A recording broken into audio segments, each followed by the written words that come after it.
Hello everyone, welcome to Bricks Lucas. Here is my first review. I'm going to be reviewing the brand new TIE Fighter that just released a couple days ago in the US here. LEGO yet again nails the box art, very beautiful. I like the backgrounds they add with the Death Star hangar. And I also really like the Death Star up in the corner up there.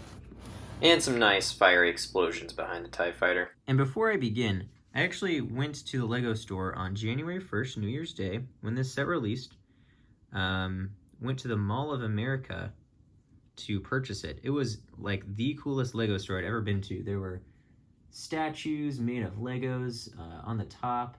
The line wrapped around the entire store. But as you waited in line, there were little displays everywhere of the Legos for sale. It was very cool. I really enjoyed it. And it was just really nice to pick up a set on the first day of release. So cool experience doing that. So we'll go ahead and hop right into the review of the TIE Fighter. And the first category of the review is going to be minifigures. And the first minifigure is going to be the TIE Fighter pilot here. And I think they knocked it out of the park with this. The TIE Fighter pilot is kind of a basic black figure with that control panel on the chest there. I like the two lines of silver they added on the helmet, and then obviously the Empire logo on the helmet there. Some very minimalistic leg printing, which is fine. That's very accurate.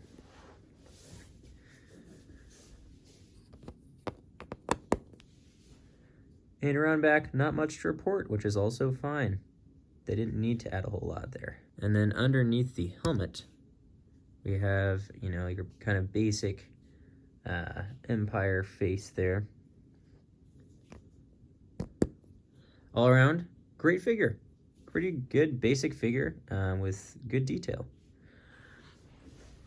Next up is the Stormtrooper. Just like the TIE Fighter pilot, I think that it has great design on the chest, very accurate to what Stormtroopers look like. And I also like on the legs. One leg has a different knee print than the other. That is accurate.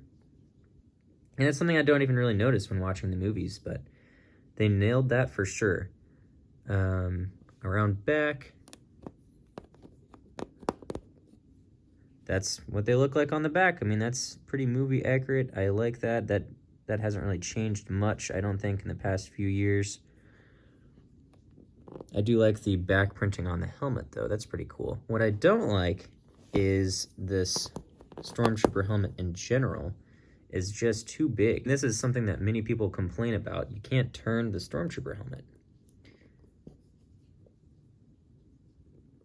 I mean, it's just ridiculous. It's just too bulky. I hope that they change that in the future at some point.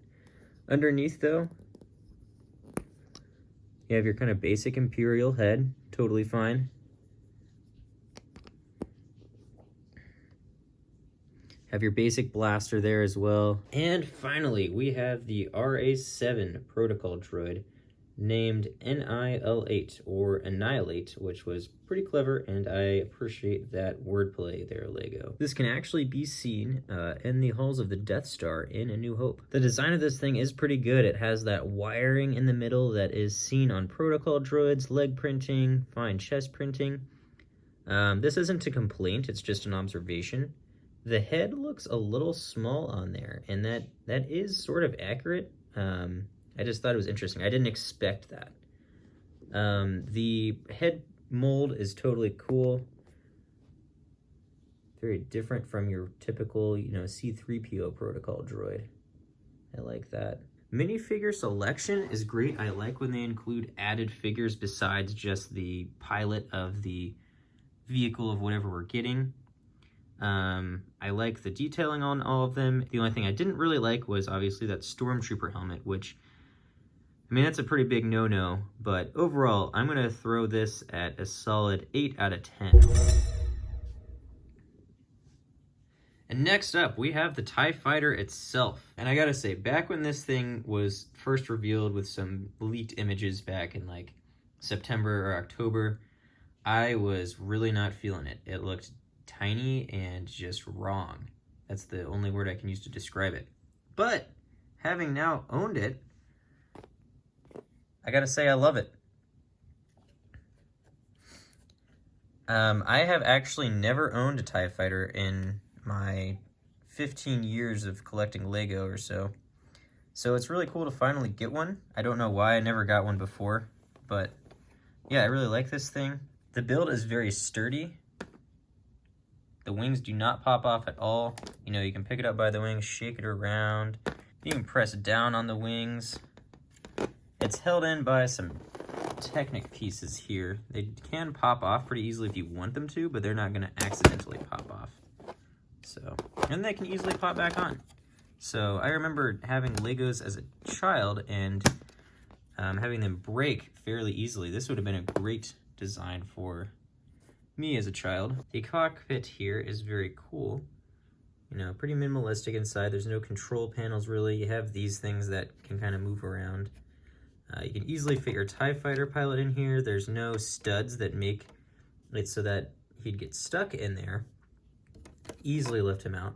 But he's also not gonna like completely be sliding around in there either. It's pretty tight fit. Close that up, close that down.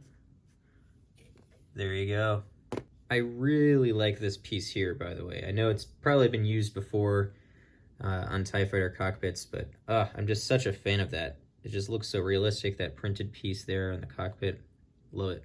I really do appreciate that they added green flick fire missiles, as that is movie accurate as well, by the way. I have seen some complaints about the basically miscoloration of these two pieces. It's dark gray, whereas the rest is light gray, and it kind of sticks out a little bit. It doesn't bother me a ton, but I totally can see where the complaints are coming from. But it doesn't make sense to me, because Lego could have easily just used a couple of these pieces. They move the same as these would. They can bend the exact same angles. I don't understand. That would have been a very easy fix that they could have just thrown in there if they didn't want to just throw in the right color of this piece. So I don't understand that. I have also seen some complaints about how the interior does not have these panels here. And I agree, it would have been very easy. Like, if they would have just included basically double the amount of pieces and a couple extra pieces to attach them here, you could have had pretty much the exact same thing on the inside, and I don't think it would have been that much more. Overall, though, I actually really like the size of this thing. I think it's a perfect size to, you know, have in your hand and kind of fly around. I actually, like I said, I have never owned another TIE Fighter, but from the pictures I've seen, the other ones kind of actually seem a little bit too big now that I have this. Could just be some personal bias, but that's just my opinion. But overall, great build. I really enjoyed building this too. It took me about an hour. I am more of a slow builder, I'd say. I do like to take my time and enjoy the experience of it. So for the design, I'm going to give this thing a solid 8 out of 10 as well. Next is going to be display ability. I think it looks fine sitting on a shelf. Like I said, I feel like the interior should have had those these paneling type pieces here that could have added a little bit of value, as well as the eye gets kind of drawn to this discolored piece right here. But other than that, I think it's a great thing to have on a shelf there. It's easily recognizable. So I'll also give this an 8 out of 10, and I promise I'm not going to give everything an 8 out of 10. Next up, we have playability. It's your standard ship. I mean, you can fly it around. You know, that's just kind of what you do with a ship. It's got these flip fire missiles here. You can just push down on them, fire out. Not much to be said about that. I think it has all the features it needs to as a TIE Fighter. Like I said, you can easily remove or put in the TIE Fighter pilot there. Move these around if you want to. So yeah, I think it does all it needs to. I'm going to go ahead and give that a 9 out of 10 for playability. And finally, we have the value. So for $40, you're going to get this TIE Fighter and these 3 minifigs. It's 432 pieces, which averages out to about 11 cents a piece. So that is slightly over that 10-cent average if that's what you're going to use as your standard. But you know what? After I built this, one of the first things that came to mind was, wow, this was a great purchase for $40. I really hope that Lego actually does move in this direction, a smaller build for this kind of price with a decent amount of minifigures. I know that's going to be a controversial statement, but I actually really do enjoy the size of this for the price here. I'm not going to say this is going to be the perfect scale for every build, but I would like to see more of it in the future. I think it can work a lot better than people are going to give it credit for. Overall, I'm going to give the value here a 9 out of 10. That was fantastic. So if we add our score up, we're going to come out to 42. I'm going to multiply that by 2 to give us an 84%. Overall, guys, really like this TIE Fighter. It actually shocked me how much I do like it. Would recommend picking up, especially if you don't have a TIE Fighter. I might even consider getting multiples of these. So thanks for watching my first review, everyone. I appreciate the support so far. Look for more reviews in the future and more LEGO themed videos in the future.